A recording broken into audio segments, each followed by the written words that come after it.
bust. There are good to incorporate kind of habits which you need to have. And I'm also going to talk about the need for planning. So let me get into this. So the first thing that we need to talk about is about financial planning. So it's a very ironic thing that we plan for everything else in life. I mean, we plan for a birthday, we plan for a day out, we plan for our marriages. Virtually, we plan for everything. But the thing for which we actually spend 35, 40 years of our life, the prime of our life, we actually leave it to chance. And I can talk about that for most people because most people earn money, and over a period of time, they're earning extremely well. I mean, we are in the business of managing money. So I can certainly talk about a lot of my clients who are in this space. Before they came to us, and I mean, at 40, 45, they come. And before that, they have been doing things on their own and largely randomly. So it's very ironic that people don't have a plan for something as important as money, for which they are spending the prime of their life.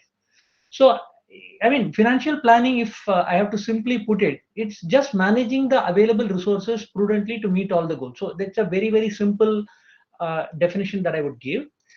The other way of looking at it is we are evaluating where we are looking at where we want to go, and the blueprint or the financial plan is how to get there. It's a very, very simple definition. But the point is, this is very, very important for us to think about and have a blueprint before we actually go ahead.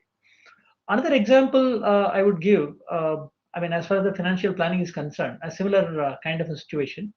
If you were to have a piece of land, normally what you would do is you would go to an architect and you would probably explain what is that you really want in that piece of land. If it is a house, is it one story, two story, how many rooms, where should the kitchen be, where should the balcony be, and so on, how many people are living, what are the likes and dislikes, and so on and so forth. You will tell everything to the architect. The architect will construct a draft blueprint, show it to you, and then based on any changes that you may suggest, will come up with the final blueprint. And after the blueprint only, you will start implementing that structure. I mean, you will go to a civil contractor and you will get that structure constructed as per the blueprint. I mean, you will not even dream of actually directly calling a, say, excavator and starting to dig in the entire premise, I mean, entire piece of land. But in a sense, that is what we are actually doing vis-a-vis our financial life is concerned. We don't really spend too much time on planning anything. We randomly start investing in various products. So let me get into certain myths and wrong ideas that people have, and then as we go along, I'll be talking about what is that you really need to do to lay that financial foundation. So one of the things which people have in their mind is that I need to invest in products which give the best possible or the highest possible returns. See, I mean, on the face of it, it looks like that is the thing that we need to do. But I mean, there is something called appropriateness. Uh, what will be appropriate for somebody in one situation may not necessarily be appropriate for another person. For example, an equity oriented product may be appropriate for a person who has, let us say, 10 years plus kind of a time frame, but may not be appropriate for a person who will require that money in, say, 6 months' time. So we'll need to look at appropriateness of the product. Returns are important in the overall portfolio. But I mean, do we have to gun for only the highest possible returns in all the investment that we do? Unfortunately, a lot of people are in that place, and they get into all kinds of trouble because of that. And the other thing is, since they want to have investments which are doing well all the time, they keep moving around the assets that are currently not doing well. See, all assets have certain cycles. Real estate has its own cycle, gold has its own cycle, equity has its own cycle, and so on. Cryptos have their own cycles. So the point is, you have to be invested in the asset class if that asset class is meaningful to you right at the start to participate in the upcycle. You cannot really move into an asset when the asset has already run up maybe 60, 70%. I mean, you will be participating partially, or probably you'll be entering at the top of the curve, and you will actually end up selling it off at a inappropriate point and making losses. So the other thing is, a lot of people, it is not only about returns, it is also about what is trending at a particular point in time. I've just given a example like global real estate. I mean, it's the hep thing in thing to do, and a lot of people want to invest in, let us say Dubai, or let us say Ireland, or UK or US, or some place like that. They want to talk about a house on the beachside by California. So I mean, it's a trendy thing probably to talk about that, but may not be such a great investment idea itself. So we need to check that whether by chasing the fads we are actually advancing our financial interests, or actually are we singeing our future. So that is something that we need to really check. So churning the investment because something is doing well or something has become trendy is a problem, and churning of investment has tax implications and costs. So we need to be mindful of that. The other thing which a lot of people want to do is timing the market. In fact, I think a lot of people think that it is possible to time the market. I can tell you that the fund managers whom I talk to, they clearly say that timing the market is virtually impossible. You can probably divine a trend, broad trend you can divine, but even that can go wrong. I mean, who would have thought that in COVID period, markets would go up? In fact, all of us, I am definitely one of them. I thought the markets will crash from April onwards because all the businesses were shut. The economy was kind of not able to do anything at all productively. So we all tended to think that the stock markets will start coming down, nosediving. But that did not happen. Exact opposite actually happens, and that is exactly how the market works. Nobody can control the market, nobody can really predict the market, and that is the beauty of the market. So let us not time the market. If you were to look at stock market returns since 1979 till date, you would be getting a compound annual growth rate of something like 15.5, 16%. That's an amazing return. But during certain points in time, like 2008 or 1995 to 2002 and all that, you would have got negative returns or single digit returns. But the point is, if you have a long enough time horizon, equity is one of the good products which you can invest for creating enormous amount of wealth. So timing the market is not the thing. Time in the markets, how much time do you give for an investment in the market, is the important thing that you need to keep in mind if you want to really build wealth. The other thing which we have seen vis-a-vis our clients is that once they have invested in a particular investment, they want that investment to show a certain return. Before that, they are not willing to come out of that. An example of that would be they have invested in a particular stock and it is giving, let us say, a minus 20% return. The overall stock portfolio is giving a, let us say, 16, 18% return. They could easily cut their losses and come out, and then they could invest that money somewhere else. And by doing that, they have a much higher probability of making money from that investment, which currently at this point has given a 20% loss. But a lot of people cannot digest this fact, and they continue to stay in that particular investment for a very long period of time. Actually, it's like shooting yourself in the foot. So that is also another thing that we need to avoid. The other thing is we don't pay enough attention to the tax implication and the post-tax returns. For example, a lot of people say that I've invested in this FD at 8.5%.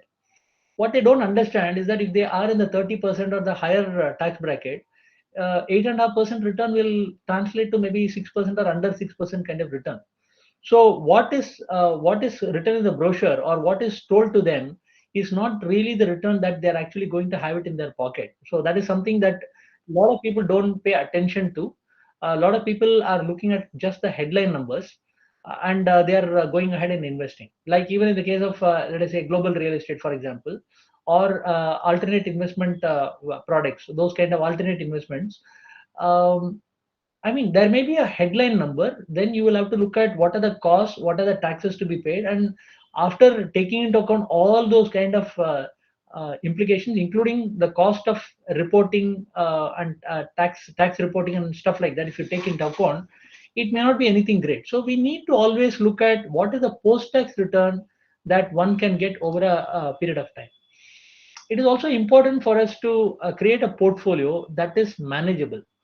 A lot of times we find that people subscribe to all NFOs, all IPOs, any product that comes into the market. REITs come into the market, I want one REIT. There is some other InvITs come into the market, I want InvITs. I mean, that is not the way you can build portfolio. That way, what will happen is you will build a jumbo portfolio where chaos will reign. So we need to really look at what is appropriate from our point of view. We need diversification for sure, but what is appropriate in our portfolio is something that we need to check. We don't have to have everything that is out there in the market. It is something like your, if the lunch buffet, if where you are going, there may be say 40 items, but you are picking and choosing maybe 8 or 10 items, and you are going to have, have your lunch from that 8 or 10 items. It is something like that. It has to be appropriate from our point of view.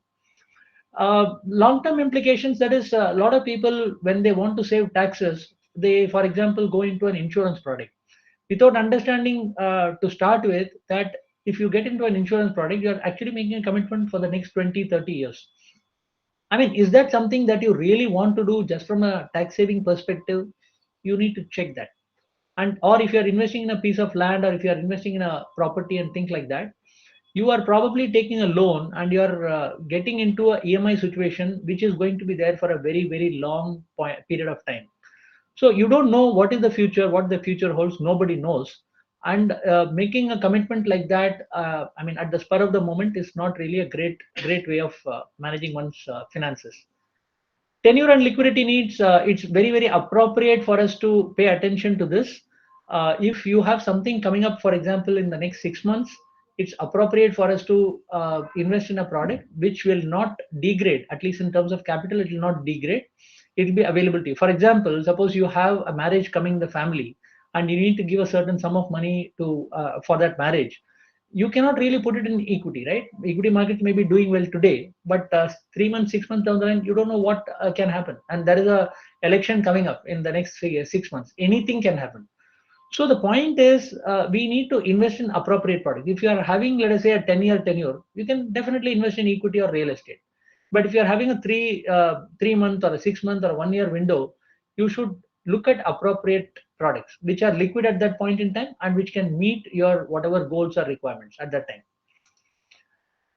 Yeah, this is another thing. So a lot of times, you tend to hear that if you are young, you can actually invest in risky products like equity. While that is a good rule of thumb, you cannot really make that as a standard rule for everybody who is in their 20s. See, some people are inherently risk averse as far as their investments are concerned. So for those kind of people, if we are going to give a fair amount of equity in their portfolio, those people are going to panic, and it's not going to actually turn out well for them. They may probably exit out of that, and probably at a loss. So we need to look at what is appropriate, what is the risk profile, and what is appropriate for a person to have in their portfolio. So it's very, very important to consider the risk profile and have appropriate investments.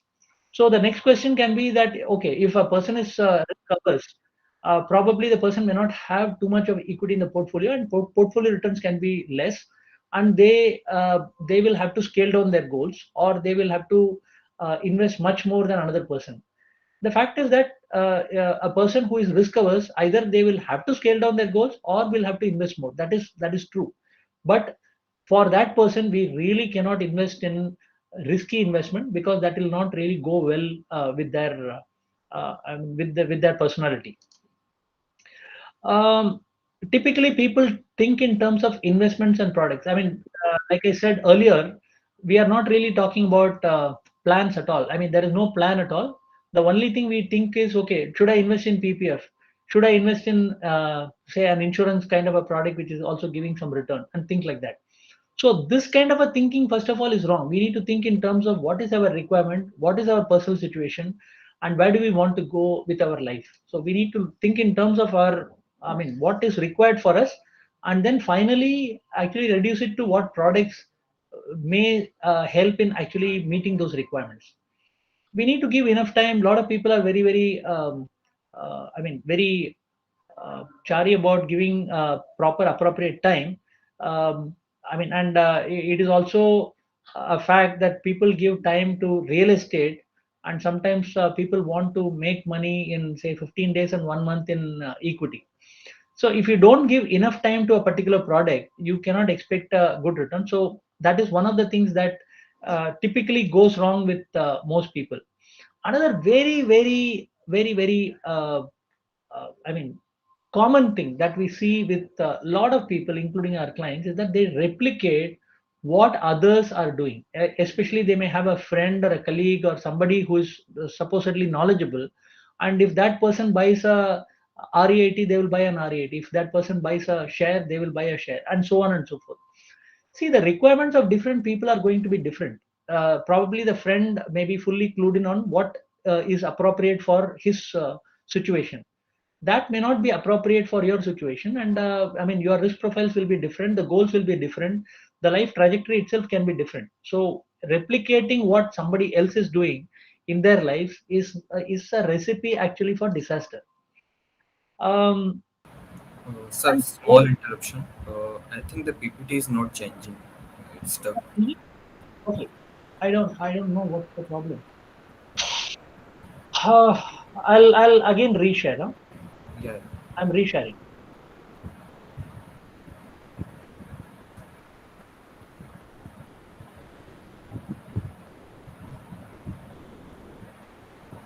Yeah, are you able to see this? Yeah. Now it's clear. Okay. So Continue. people also invest through multiple vendors. I mean, this is again a very very common thing.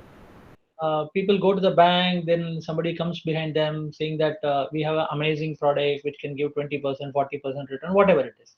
At various points in time, they have their own set of product. I mean, season to season, the product changes, and one invests in the bank, one invests through various vendors who come to the office, and through various places, online, everything. What happens is, over a period of time, we lose track of where all we have invested, and that becomes a problem later on when we ask our clients, where have you invested. They first give one list, and then they say that, okay, fine, I have also invested through XYZ, let me get that list from that person.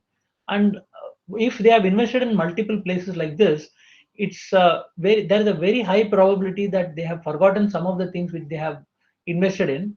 And what happens is, after we have started working with them over a period of time, sometimes over a period of several years, then they sheepishly say that I got this letter from such and such a product, or such and such a vendor, that company. That I mean, your investment with us is doing like this, or they have sent a statement or something like that, and then they send it across to us. See, this is a classic problem which we see across the board. So having maybe one or two places where one wants to invest is a good idea. If you are going through a portal, and if all the things can be done through one portal or one vendor, I think that will be a good thing to do. Is it changing now? It, No, it, no, no, no. It's not changing. it is not changing. So I've gone to the next slide actually. Okay. But it's showing that how people manage finance. That one's like. Um, no, no, but every slide I cannot do that. No? It has still not changed. It has still not changed. No, no. One second. I will have to again redo. I don't know why this is happening. So PPT is not in the slideshow form, I guess. Yeah, one second.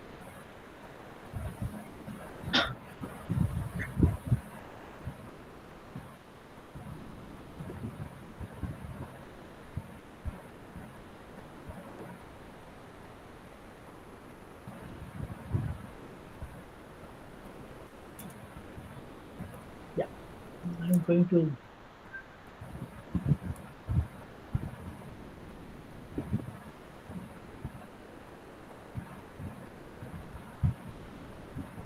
Yeah, now it's changing. I think you need to manually change the. Yeah, yeah. So able to see this now? Yep, it's visible. It's showing up now. Yes, yes. Okay, okay. So I am coming to now specific. Till now, whatever I have talked about is what are the problems we generally see vis-a-vis people. Now I'm actually coming to specifics for people like you.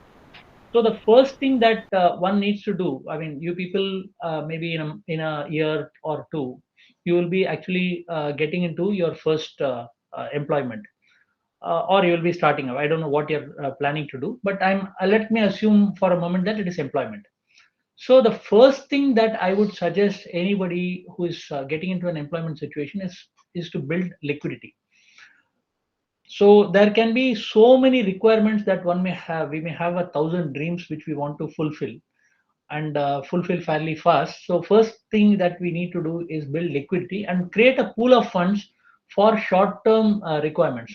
The short-term requirement may be that I want to change my mobile, or I want to go for a short picnic, I want to buy some gifts for my parents, or anything else. It can be a bike that I want to buy. It can be any of those multiple things that you may want to do.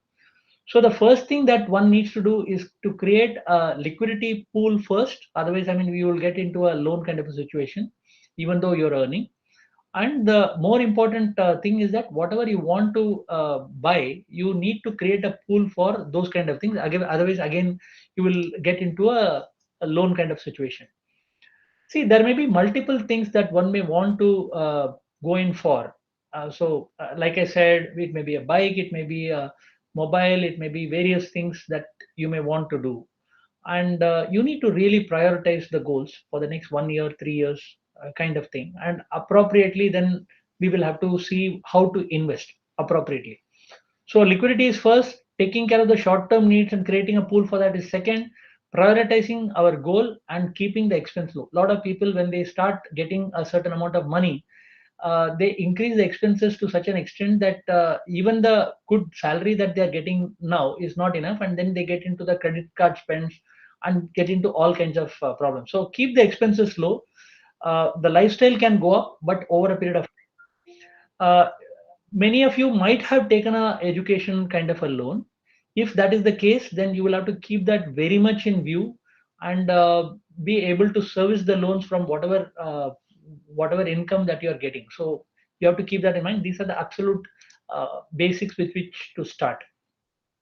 The other thing which I say is that people may say, I'm getting only 50,000, I'm getting only 40,000 to start with, and so on. So that's absolutely fine. Whatever you are getting, you may get 1 lakh also, you may get 2 lakhs also, whatever it is. But you have to start investing from day one. Okay. So the magic of compounding will happen only if you start investing right from the beginning. So I would say, even assuming a person is getting a say 30, 40,000 modest salary, I'm taking a modest salary, I mean deliberately.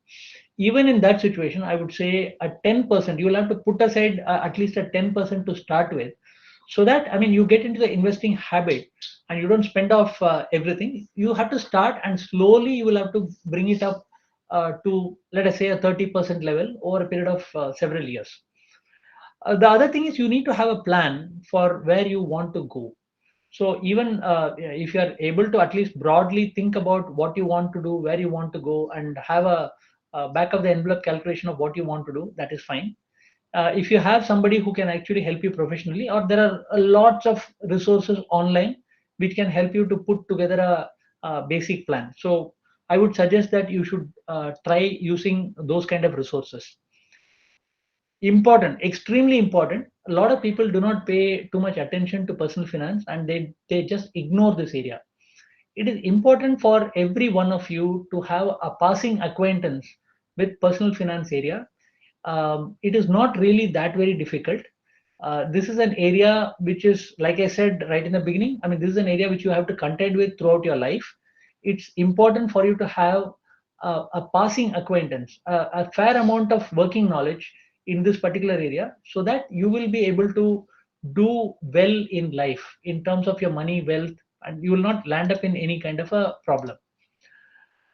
Now, coming to the investment, the first thing that we need to do, like we were talking about, what kind of investments may be appropriate for a young person. Um I would say, whatever be your risk appetite, to start with, we will have to start with a bedrock of solid investments. When I say solid investment, it has to be something like a debt oriented fixed income kind of investment to start with. And we need to have investment which are stable and liquid. So essentially, equity is not, equity may be liquid but not very stable. So debt oriented investments, especially in the context of the various goals that you may have, you have to have put that. So that will be the bedrock on which we will build the financial edifice for you in the future. The other thing, since one has just started working, um, you may want to see more money in your investments, and you may get lured by all kinds of messages which are coming on WhatsApp or online, and you may want to do option trading and various kinds of speculative investments, including crypto. See, I mean, for a lot of times, these things are all zero sum games. I mean, there is no point in actually getting lured into these kind of things, especially when you may not fully understand the implications of what you're doing. So, investment is a very long term game. You can actually create very serious wealth at just 8 9% kind of a return. That is what we have been able to find out as far as our clients are concerned. They are able to meet virtually all the goals over a lifetime just by 8 9% kind of returns, and a lot of them do much better than a single digit return. Many of them get a good double digit return in their overall portfolio, so you don't have to worry about that. In fact, the one mistake that you need to avoid is these kind of speculative investment, which are exactly like a lottery, and which can completely capsize your carefully built investment portfolio. So this is something to avoid. If you really want to be put money into some speculative investment, there are people who say that, okay, fine, you tell me a small, I want to put a small amount. I mean, why do you have an objection to that? Okay, take it. If you want to have a small amount, like say 5 10,000 to start with, and you want to try your hand, it's absolutely fine. But you will have to keep it small, small enough so that it does not affect your overall financial trajectory. So as long as that is the case, it is fine. So normally, as far as our clients are concerned, we suggest maybe 2 3% of their overall portfolio into high risk investment if at all they want to do those kind of things. Um, the important thing to create wealth, I told you about that 10% of one's investment should be for long term investment. uh, that portion ideally should be in equity. I mean, if it is possible, you should invest in equity. And since income is going to come on a monthly basis, it may be appropriate for you to consider investing on a monthly basis. That also, a lot of people tend to say that, okay, 2,000 or 3,000 rupees is not really going to make a difference. Let me accumulate that to 20,000 and then invest. That is not really a proper argument, because a lot of times what happens is, if the money stays in the bank, a lot of times there is something that will come and capture that amount. So it is a much better thing for that amount to sit in whichever investment has been earmarked for that. And mutual fund, for example, I'm just giving a mutual fund is allowing you to invest as small as even 500 rupees. So if you have 2,000 3,000 to invest, there is no reason why you should consider first accumulating a certain sum of money and then investing. So the sooner you invest, the better it is from your standpoint, even if it is a small investment. The other thing is, I mean, if you are starting at a small level, over a period of time, the income increases. Of course, other things like expenses and things like that also can increase. But what we have seen typically is that the amount available for investments also increase over a period of time based on the income growth. So we need to increase that on a yearly basis, and I mean, siphon out more and more money into appropriate investment avenues, whether it is equity or debt or gold or whatever. You have to invest as per the risk profile and the tenure and liquidity requirements, like I told before. I mean, this is something I have told before. You don't have to actually run after all the things that come into the market. So this is absolutely a investment 101. You need to be mindful, and you need to be very picky and choosy about what you want to have in your portfolio in line with your specific requirements. It is very important for us to have an appropriate insurance. Life insurance is suggested if somebody has a loan, for example, a education loan, or if there are any dependencies. A lot of people have dependencies in the family. Maybe the parents are dependent, or there is a sister, brother, somebody is dependent. So in those kind of cases, a life insurance may be appropriate to have. Otherwise, for people who do not have loans or any dependents, it should come at an appropriate future point in time.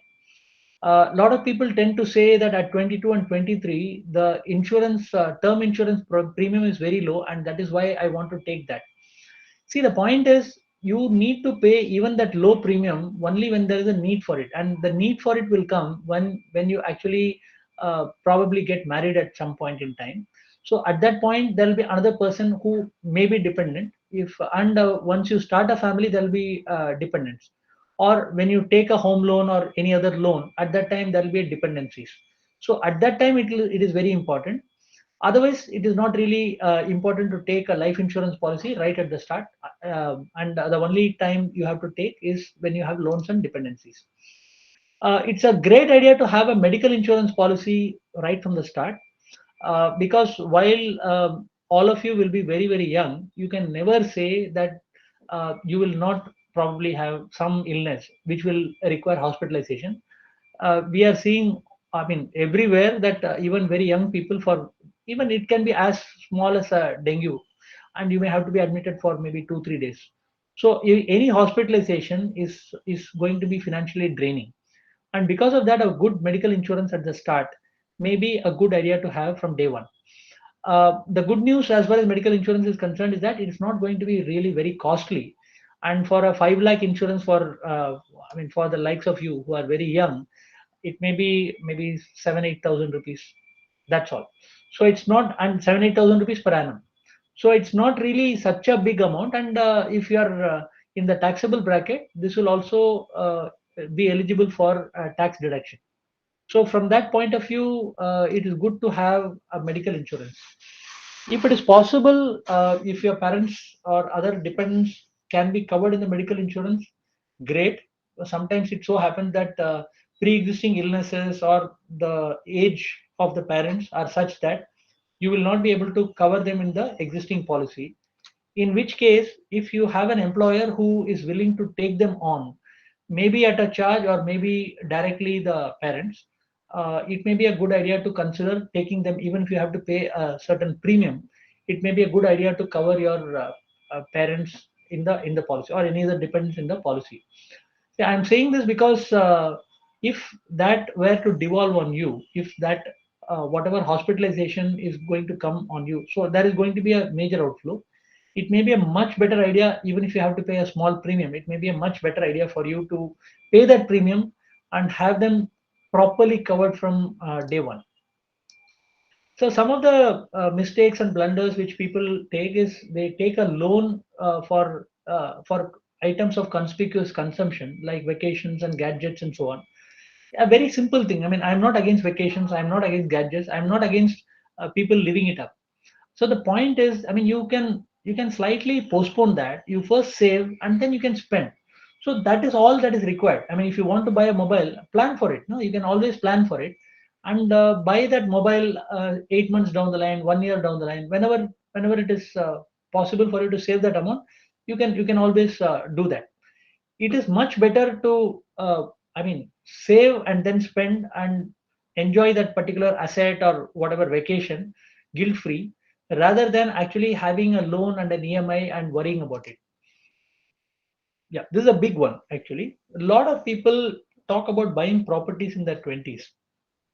This is something I would say one should ideally avoid. I'm saying this because first and foremost, in any part of the country today, property prices are in the stratosphere. It is not really affordable for most people to start with. The second thing is, let us assume that you have accumulated enough money to pay an upfront amount. Let us say the property is 50 lakhs and you have, let us say, 7 8 lakhs. See, the point is, if you start yourself on an EMI, you are building a liability for a very very long period of time. And the second thing is, suppose you have a job in Chennai today, and tomorrow you are getting a wonderful opportunity in Hyderabad. It stands to reason that you may want to consider that opportunity in Hyderabad. Okay, because in pursuance of your career, you may want to do that.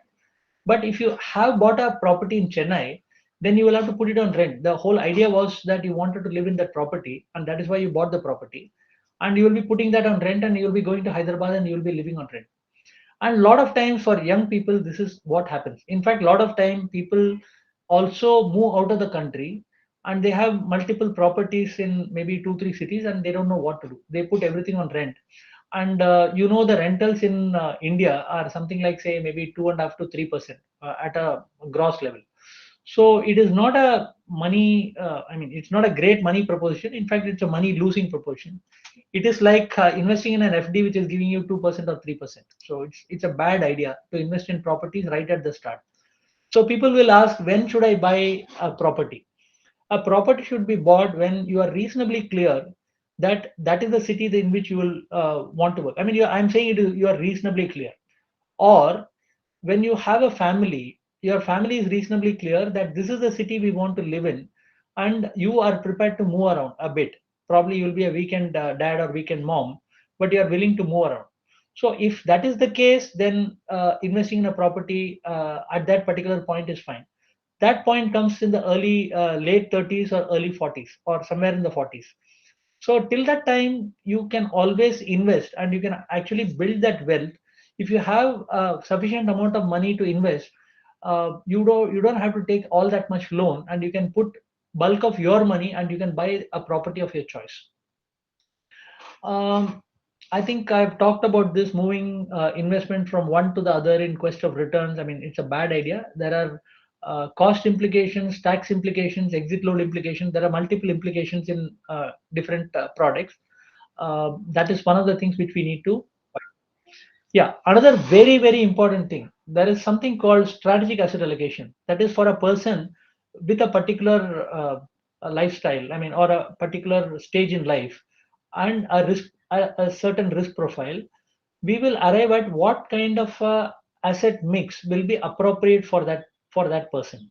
So it may be, for example, 35% in equity, 30% in debt, and 10% in gold. Maybe certain other products, including real estate, maybe the rest. So that is the strategic asset allocation for that particular family. We cannot, in pursuance of maybe a fad, or in pursuance of investment return, we cannot really do away with that and put the money which has been invested in debt into equity, or what is there in equity in gold and things like that. You need to maintain a carefully planned strategic asset allocation largely intact. If at all you want to, you can actually do certain tactical calls. We don't recommend it, but certain people want to do tactical calls. If you want 5% in equity to go into debt, or vice versa, or maybe 5% of gold to go into gold. So those kind of tactical calls one may want to do, but what we largely suggest is asset rebalancing from time to time, not really upsetting the strategic asset allocation. The carefully constructed asset mix is something that we do not want people to upset. The other thing is enhancing a lifestyle over time. So a lot of people, when they start earning, suddenly they update the lifestyle to an extent where it is not even sustainable for them to manage that, even though they may be earning well. Suppose somebody is having a good job, but suddenly goes for a car with an EMI. Suddenly start traveling to fancy locations on vacation in very fancy hotels, only jet setting all the time. So this is going to create problem, and it is also going to attract unwarranted attention. Unwarranted attention also means that people are going to, at various points in time, there are going to be demands for money and things like that. It happens all the time. This is not exactly something that, as a financial planner, I need to tell anybody. It's a personal thing, but this is going to impact people, and that is why I'm bringing this up here. In fact, we tell this to a lot of people, our clients. Very, very important for us to avoid giving out money. And that happens if you have a flashy lifestyle. A lot of people tend to think that, okay, this is a person who is rolling in money, and this is a person who can actually fund me also, as I have certain needs. It Lot of times what happens is, your close friend or your relative or your cousin or somebody who takes the money, and you're giving it in good faith, does not return the money, and when you ask the money which you have given in good faith, it ruptures the relationship. So it's better probably not to get into those situations where you give out money like that. And to some extent, you can avoid that by keeping a fairly low profile. Unwanted attention you need not attract. The point which I want to really emphasize here is that do not sign sureties even for your best friend. Okay, so I'm not saying the best friend is going to cheat you. That is not where I'm coming from. But I have seen umpteen situations where sureties which have been signed actually bounces on people. In fact, I have a client from Air India. He had signed the surety for one of his friends in Air India. She had every intention of course, returning, but her situation was such that she was unable to return for, I mean, very real reasons, which my client also narrated. So the point is, and ultimately it bounced back on him. It actually affected his credit profile, his credit score, and of course, a lot of money had got stuck for him. It was several lakhs of rupees, and he had to make good that money. So one of the things from a fiscal prudence point of view, from the point of view of ensuring that your life is stable and smooth, one of the things is not lending money, not signing sureties. Yeah. Now coming back to the right temperament as far as investment is concerned, is that we need to really think long term as far as our portfolios are concerned. There are going to be short term requirements. We are going to keep those portions separately. They are essentially pass through vehicles. We normally keep it in short term. I mean, debt funds or short term FDs or arbitrage funds or liquid funds, those kind of funds.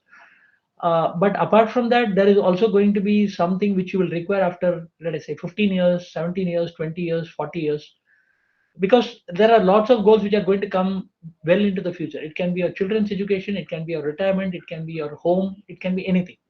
So you need to put together a portfolio accordingly, in line with your risk profile, in line with when the goals are coming up, so that the short term goals are taken care of by liquid assets and the long term goals are taken care of by appropriate strategic allocation.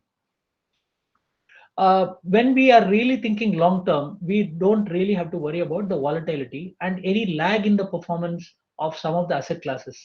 Lags are going to be there, whether it is equity, whether it is real estate. Like, for example, real estate has been lagging since about 2010-11, and a lot of places have given single digit return over a long period of time. In fact, some places it has not given any return at all. But the point is, if you really are investing for, let us say, several decades, and you have the asset mix right, you don't really have to worry too much about whether there is a lag, as long as you are fully convinced that the portfolio has been constructed on sound basis. Uh, the other thing is, I mean, if a particular investment which you have carefully thought through and you have put together and you have invested, it is not bearing fruit, it is appropriate for us to consider changing them at an appropriate point. There is no point in not in considering keeping that investment for forever. Sorry. So the point is, we have seen this a lot with our clients.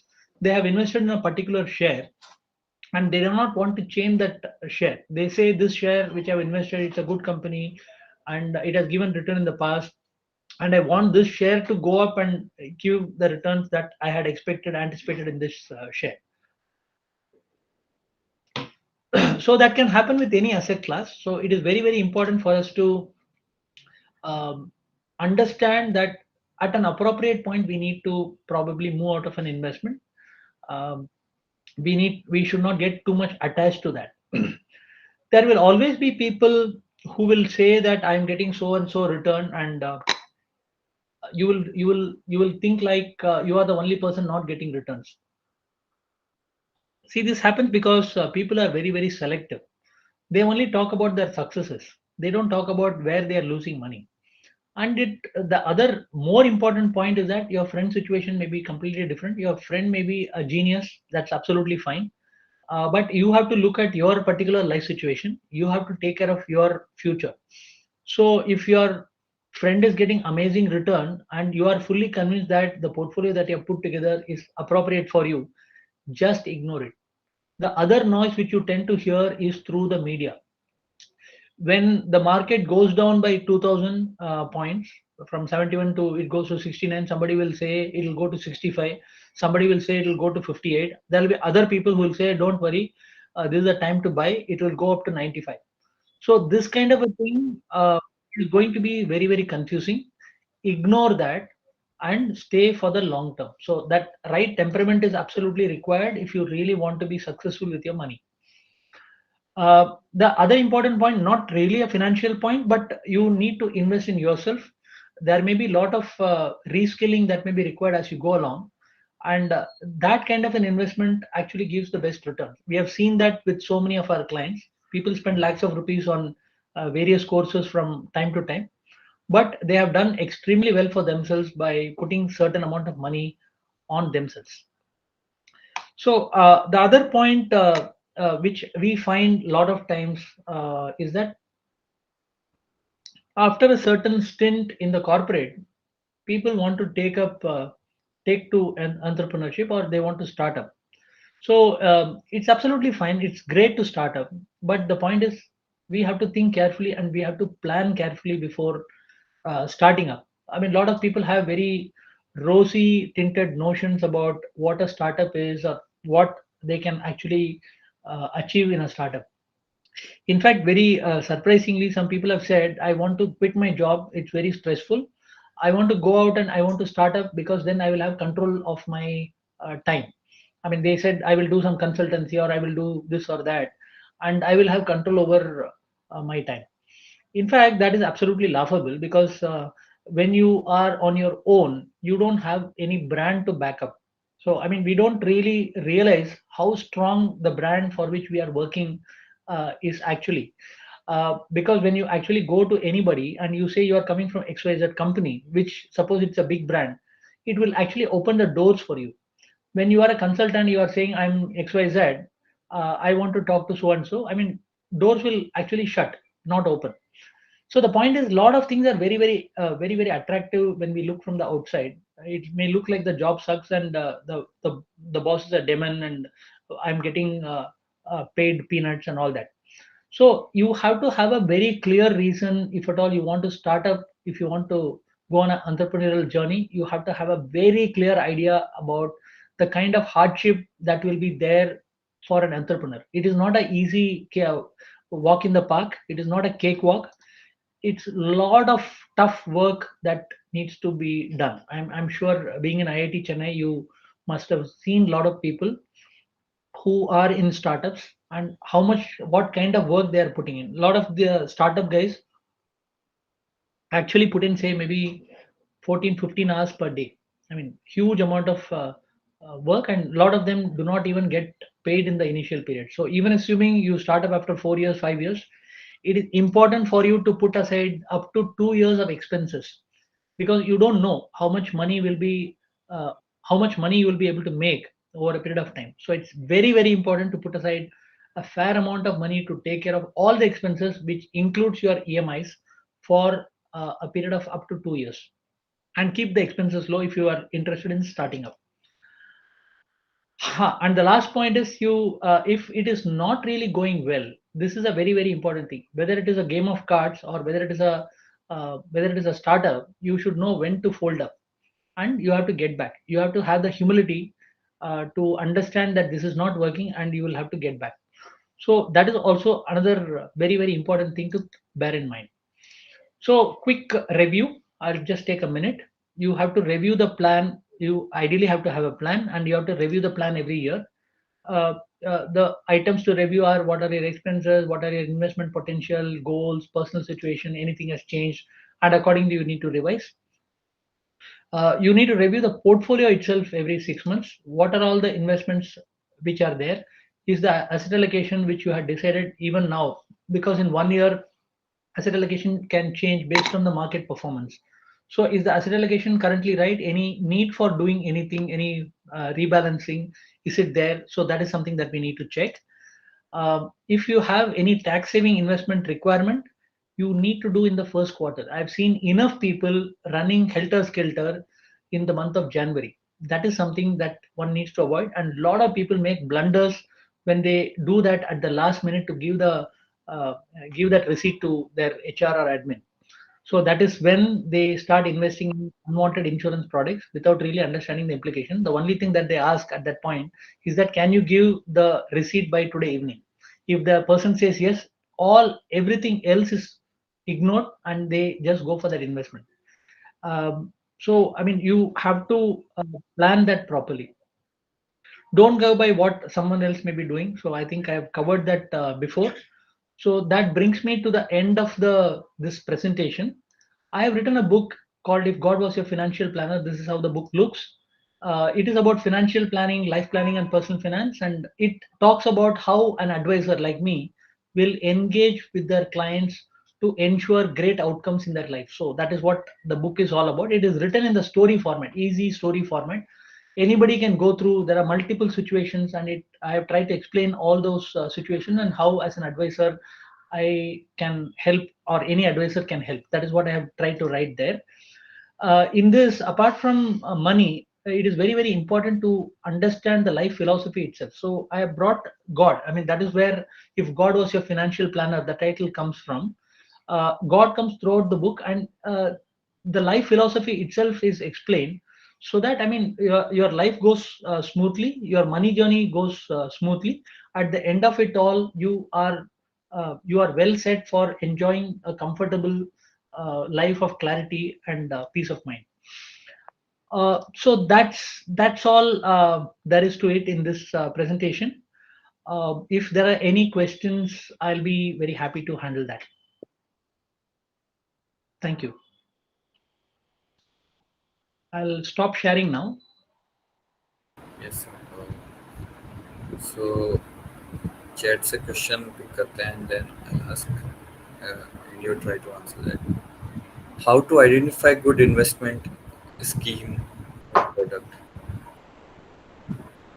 So, I mean, very good question, but I need a lot more context to that. In the sense that we need to understand what is the goal for which you want to invest. Is it just some investment that you want to make for the long term? In which case, assuming you have the risk profile to invest in equity, I will say probably you should consider equity-oriented investments. As far as equity-oriented investments are concerned, I would ideally suggest not direct equity investment, but I normally suggest managed products like mutual funds. So I'm saying mutual funds because if you are picking up, let us say, an ITC and a Reliance and let us say Hindustan Unilever, that is exactly what a fund manager who's investing in a large cap fund will also do. There is no need to reinvent the wheel. You can actually go for a managed fund like that. So that's my answer. So it all depends on what you really want that money for. If it is for the short term, I would say don't go towards equity at all. Maybe you can put it in a liquid fund or a short term FD. And for whatever you require that money, it should be in a position to be liquid in a 6 month time. So it all depends. Uh, Discuss on saving taxes. Yeah, I mean, today there are certain sections under which you can actually save tax. In case you have education loan, there is a section whereby you can save all the interest that you are paying on a education loan. You can set it off against taxes. You can deduct it. Um, you have ATC. Normally, you have 1,50,000 which can be deducted in certain if you are investing in certain uh, instruments, or for those people who have children, I mean, their basic education expenses that can be set aside under ATC. I was also mentioning about medical insurance that comes under a different section, which is 80D. In that, up to 25,000, you can avail up to 25,000. You may spend more than that, but you can avail up to 25,000 as a deduction. So there are multiple sections under which you can save taxes, but over a period of time, the options have become pretty limited. Yeah, I mean, so if you're investing a lot, I mean, the country also has to do well. A lot of people who are not doing as well as you people, they also require something back from the government. So you have to pay. I mean, all of us will have to pay taxes beyond a certain point. From which script a student should start investing? From which age? Script. Yeah, I mean, I would say the moment you start receiving your first salary, you have to put aside certain money from the investment point of view. Even assuming it is not from the investment point of view, like I said, I mean, you will have to build a basic bedrock, and you will have to build a liquidity margin so that you don't lapse into taking loans. So, I mean, I would say absolutely from day one. And if you are saying that the amount of money that I'm earning through an income is not sufficient, income is never a problem. The problem is in terms of expenses. I always talk in terms of controllables and non-controllables. What is controllable is truly in our hands. That is expenses, goals, and how much you want to invest. And what is non-controllable is the geopolitics and interest rate cycle and the economy. And I mean, there are 100 things which includes income, which are non-controllable. There is no sense in talking about that. What are the parameters aspects have to be analyzed before investing? Yeah, there are multiple parameters. So you will have to look at, first of all, whether your investment is for the short term, long term. If it is for the short term, irrespective of your risk profile, you will have to invest in short term, non volatile investment options. Short term, non volatile investment options could be short term FD. It can be a liquid fund or an arbitrage fund, or it can be any kind of a short term debt, any kind of a short term fixed income instrument. So that 6 months down the line, 1 year down the line, when you require the money, suppose you have put in 1 lakh, that 1 lakh will not degrade to 80,000 or 70,000, which can potentially happen in an equity.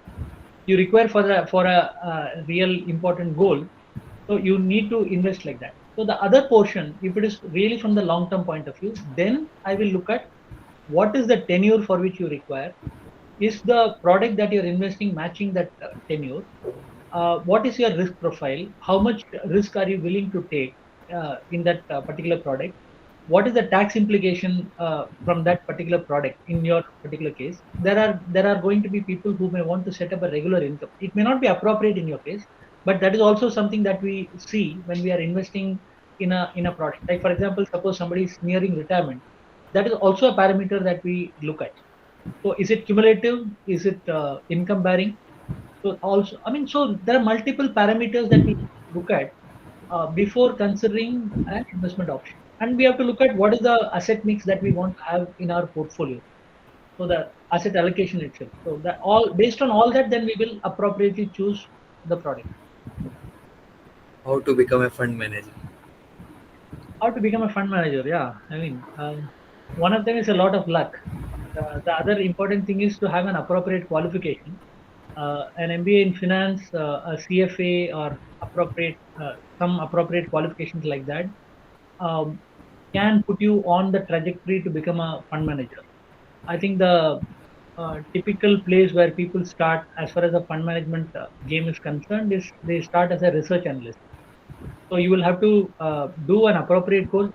There are some who are CAs also. Normally, CA does not prepare you for a career in fund management, but there are also CAs who have become fund managers. But typically, CFAs and MBA finance are the candidates who tend to become fund managers. And the place to start will be a typical research analyst in one of the firms which are dealing in stocks or portfolio. Can we invest our pocket money?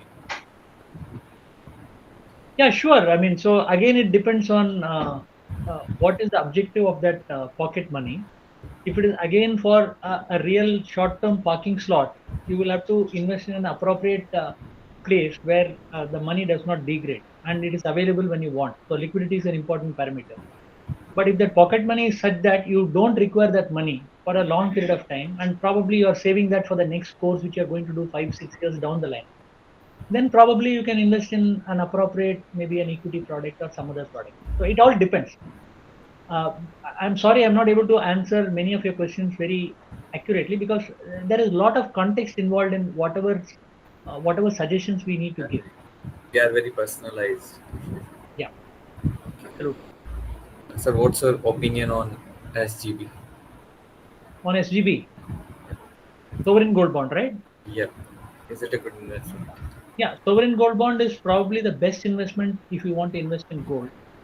The other investment is gold bullion. Gold bullion is probably the worst investment possible. I'm not even talking about jewelry. Jewelry is the worst possible investment because I mean it is not really an investment. It is actually an expense. I mean, no woman will permit her jewelry to be sold. So essentially, if you are investing in gold, it is not really going to come out back as an investment. I mean, you cannot sell that unless, of course, it's a very dire situation. Even in the case of a gold bullion, like if it is a bar or a coin, you will be paying say 10 15% extra for just a bar or a coin. Okay. So there is no sense in buying a 60,000 worth of product at 72,000. And I mean, you will have to bargain for, say, a 10-12% return in that first year, and probably have further returns for you to actually start making returns. The other two options available for gold investment are gold ETF and gold fund. Again, there are, say, there are taxes involved, and more importantly, there are certain expenses involved. So if you look at SGB, it is the best product if you have a 8-year duration or the residual duration if you are buying from the market. It is also going to give you the 2.5% extra return year on year, and it is non-taxable. If you hold it to maturity, it is non-taxable. So clearly, hands down, if you have the tenure, that is the best product to invest as far as gold is concerned. So, like, I think we almost cover all the questions. One more question about real estate. Is like real estate in metro cities reach its peak, or there are still chances to? It's very, very difficult. I mean, the things have become far more difficult after COVID. So people are still working from home. Commercial real estate also, we don't know whether, I mean, currently it is doing well, whether it will continue to do well, or whether at some point in time a hybrid working environment will really become the norm. We don't know. Like if you look at US, or I think even in India, it is not that 100% of the workforce has come back to work in the offices. So where is it all going as far as commercial real estate? We don't know.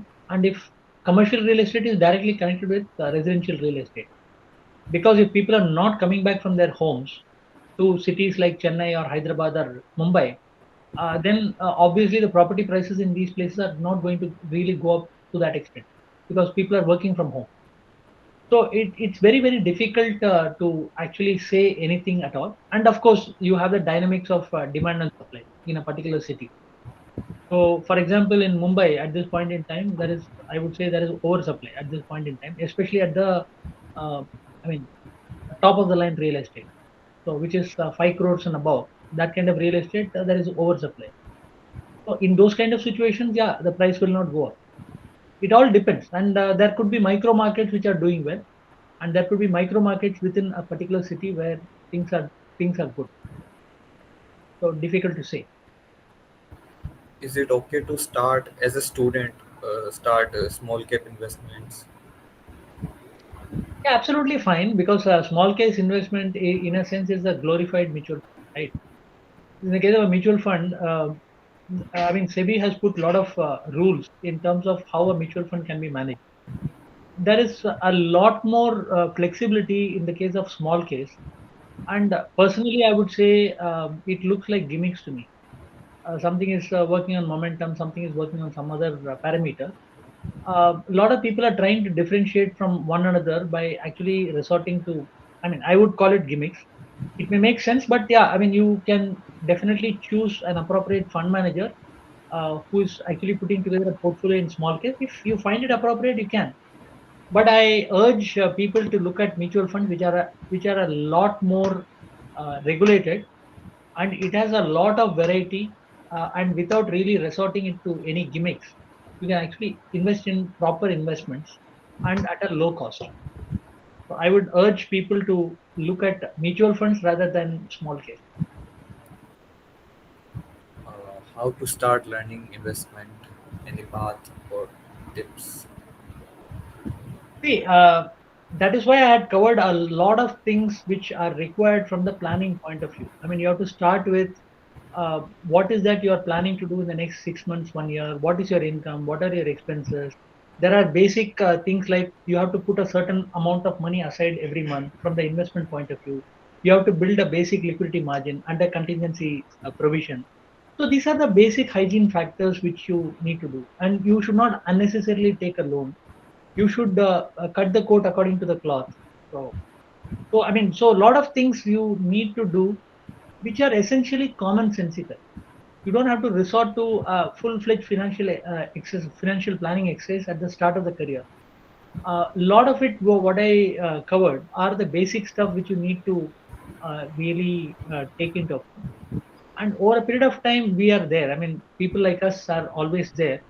we will be willing to do a proper financial plan for a fee. I mean, when you start making a lot of money, please come to us. Okay. Okay. I think Anything else? no. I think all questions are covered. Very good. Excellent. Thank you so much, sir, to having on the session. Yeah, yeah. Thank you so much. Thanks a lot. Thank you, guys. Thanks for the opportunity. I hope it was useful to all of you. At least at the very basic level, I think I've covered a certain thing. If you want, I can send across the presentation to you to be shared along with the students. If you want, Sure. I can share that. Yeah. Thank you, guys. Thanks a lot. Good day. Bye.